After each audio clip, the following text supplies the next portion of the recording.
Hi there, if you have one of these Opus 88 fountain pens and it's not writing, I'm going to show you quickly how to clean one of these. First, you're going to get yourself one of these ear bulb syringes at your local pharmacy. Really easy to find. Second, you're going to get a product called Pen Flush. You can find it online pre-made, or you can do a search for how to make it. You can find recipes for it, easy household products like ammonia. You can easily make it, and lots of it, in fact. Then you're going to take apart the pen. How do you take it apart? Really easy. You can kind of tell there are threads right in this area, and there's another set of threads for the nib.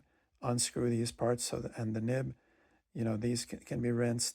The main part you're going to be concerned with is the nib portion. Again, be careful. There is an O-ring right here that's really small. Make sure you know how it goes back in and don't lose it. So once you've done that, you've taken apart the pen, you want to soak it in the pen flush, like compound or the solution.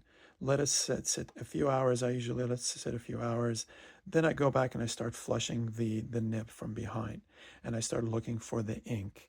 And in my case, I was looking for blue ink coming into the solution. You keep repeating the soaking, the few hours, coming back and flushing it until you no longer see any ink. Once you've done that overnight and there's no ink, next you want to flush the pen with distilled water and you let it dry. I personally, I like to blow behind the nib with my mouth. I'd rather remove as much water before I let it dry overnight. So once that's done, you're going to fill the pen back up with ink, assuming you've put everything back together. And if the pen isn't writing, then what you want to do is prime the pen. Basically, what you're going to do is put the pen inside of the bottle of ink that you have and submerge it from the tip to about this point. And I let it sit there for about, I don't know, 10, 20 seconds.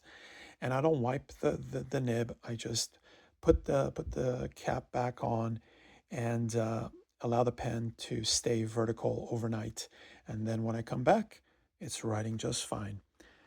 Anyway, hope that helped. Good luck.